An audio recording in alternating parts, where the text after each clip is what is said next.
Je peux vous dire qu'à titre personnel, à l'époque, il fait 30 ans que j'étais chrétien, je suis arrivé en France pour demander l'asile politique, et quand on vient d'un pays démocratique, on n'a pas le droit de le demander.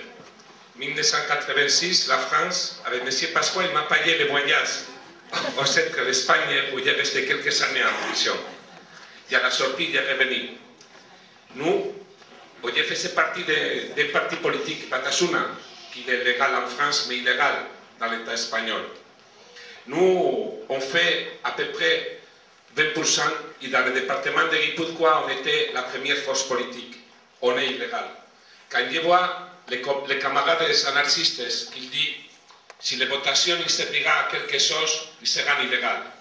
Dans mon pays, l'alternative, il est illégalisée. C'est-à-dire qu'aujourd'hui, on n'a pas de bois. Cette église qui m'a blessé beaucoup, quand j'étais en prison, les évêques basques, ils ont demandé pas voter pour Batasuna. Ça fait que pour moi, il était une coupure avec l'église.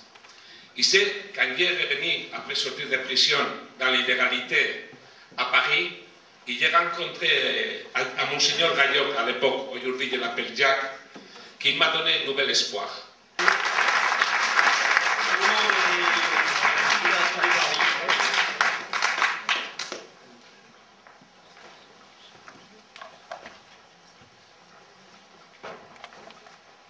Chers amis, je crois qu'un certain nombre de membres, d'amis de Parvis sont dans la salle. S'ils veulent bien venir aussi sur scène, ils sont les bienvenus. Il y en a quelques-uns qui sont décidés à venir, mais je crois qu'il y en a d'autres encore. Enfin, comme vous voulez.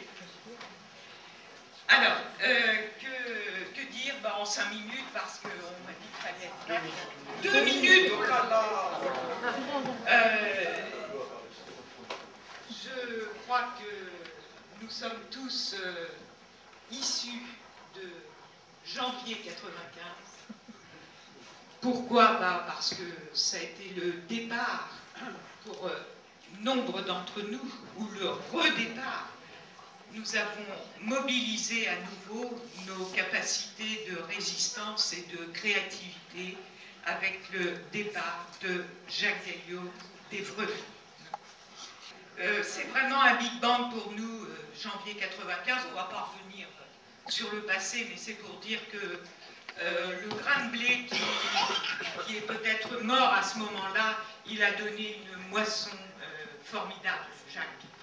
Ça, je tenais à le dire. Merci. Donc Jacques compte sur nous pour qu'on continue. Je crois que c'est le plus beau cadeau qu'on peut lui faire. Vous êtes tous d'accord, j'espère. Alors on applaudit.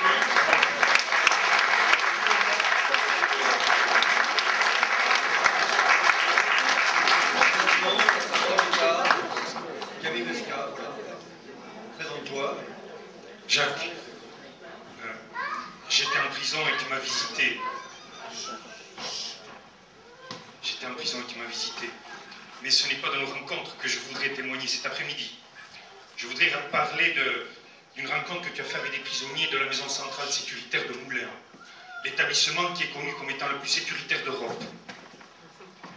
Lorsque je tournais en rond, un cours de promenade, entouré par des gens qui avaient les peines perpétuelles, qui avaient des condamnations de 20, 30, 40 ans de peine cumulée, des gens qui étaient désespérés, des gens qui rejetaient le restant de l'humanité qui n'étaient pas ceux de la prison, des gens qui ne croyaient plus en l'humanité. Et puis j'étais véritablement taraudé par cette réalité-là. Je me disais, mais comment peut-on, au nom du peuple français, condamner des gens à cette forme de désespérance, à cette forme de mort civique, cette forme de mort avant l'heure? Et je me suis dit, tiens, il y a dans notre société des hommes et des femmes extraordinaires, des hommes et des femmes qui sont témoins de la grandeur de l'être humain. Et j'ai bien évidemment pensé à Jacques, que j'appelais mon Seigneur ce temps-là, aussi bien évidemment. Et j'ai fait une demande pour que Jacques entre dans la prison de Moulins et qu'il rencontre ces personnes détenues totalement désespérées, qui parfois étaient là depuis plus de 25 ans, derrière les barreaux, ici, en France, autour de l'année 2000. Jacques est arrivé, Jacques a rencontré, Il n'était pas comme des professeurs qui rentrent devant une classe, il n'était pas là pour donner des leçons, il était un homme parmi un groupe d'hommes. Et je suis là pour témoigner combien les jours suivants, eh bien, ces hommes désespérés se sont, pour certains d'entre eux, bien évidemment, pas tous, rallumés. Comme certains d'entre eux, grâce à cette rencontre à Jacques, ont retrouvé foi en l'homme, tout simplement. Je ne serai pas plus long. Je voulais t'offrir un béret qui, forcément, dans l'esprit de tous, est un béret basque. Mais il est plus que ça. Il y a de cela quelques mois, Emmaüs a fêté ses 60 ans. C'est écrit sur le bord du béret. Nous avons rassemblé à Paris 4000 personnes, 4000 compagnons d'Emmaüs. Et chacun est parti avec ce béret.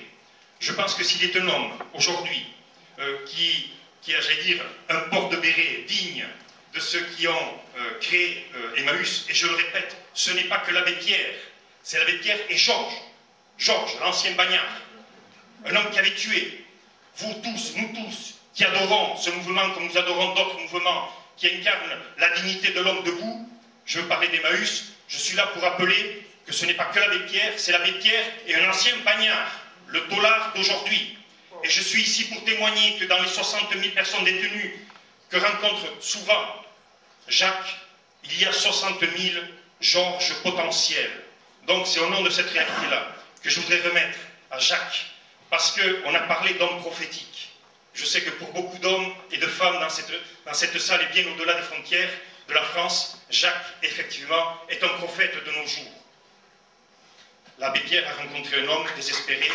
Je voudrais dire aussi, et je n'ai pas de nom, mais je pense que certains d'entre vous en ont connu, des hommes à qui la rencontre avec Jacques a été une annonce de la parole nouvelle, l'annonce qu'une vie rayonnante peut être possible. Donc c'est à Jacques, en toute fraternité, que j'offre ce béret.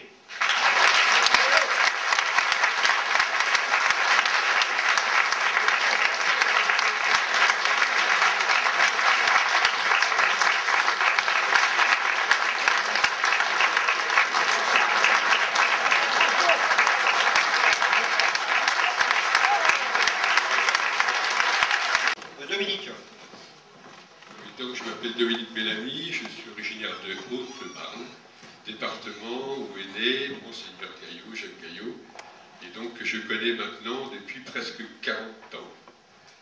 Voilà, donc je connais aussi bien sûr sa famille. Je voudrais quand même, on n'en a pas parlé, parce que j'y ai pensé depuis ce matin, et j'y pense souvent, qu'on ait une pensée à sa maman, quand même, si vous voulez bien, parce qu'elle a porté aussi tout ça en elle. Et si elle nous entend là-haut, j'aimerais bien qu'on l'applaudisse.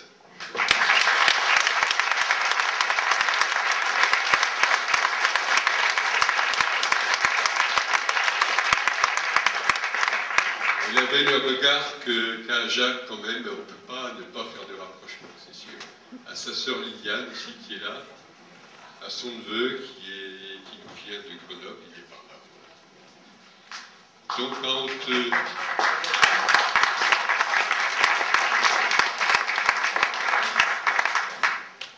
en Haute-Marne, je l'ai connu comme vicaire général, puisque moi j'étais pas très pratiquant pour tout vous avouer, et donc c'est lui qui est venu nous dénicher, ma femme et moi, donc dans le coin de Nogent-en-Bassigny, et puis depuis, ça fait 40 ans qu'on chemine, et qui nous fatigue, parce que le suivre c'est quasiment impossible, et donc on est épuisé, et lui, non, il est rayonnant.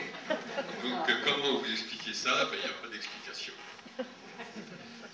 Vous dire aussi très très rapidement que j'ai réintégré le conseil d'administration de Partenariat 2000, que j'avais eu la lourde tâche en préparation et en cachette de cette journée d'aujourd'hui, de prendre des contacts avec la hiérarchie.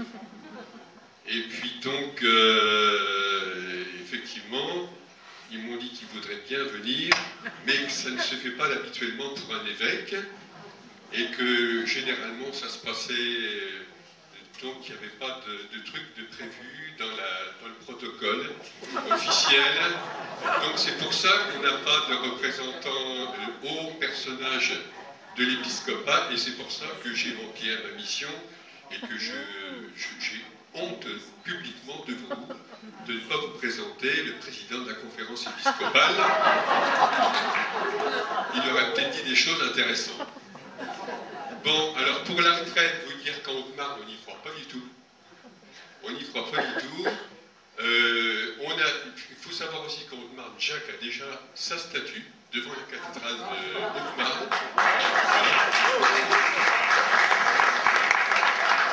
Que même si tous les prêtres et le sérail, ce que j'appelle le sérail, disent tu donneras le bonjour à Jacques, mais on ne peut pas venir aujourd'hui, on est empêché. Bon, on sent qu'il y a une petite chape de plomb qui subsiste encore, mais il y a quand même des centaines et des centaines d'amitiés, des gens de terrain qui n'ont pas pu venir. On a fait un petit bus, on est venus ensemble, et pour vous prouver qu'on n'a pas peur qu'on ne croit pas du tout à sa retraite, il y a un ami qui est sculpteur, qui lui a fait son bâton de prophète. Il va venir vous le présenter, c'est Fabien, qui était mon voisin à l'époque où j'ai connu Jacques, que je n'ai jamais vu à l'église du tout. Et je l'ai rencontré par hasard, il m'a dit « j'ai fait quelque chose pour Monseigneur Gaillot ». Voilà le bâton de prophète.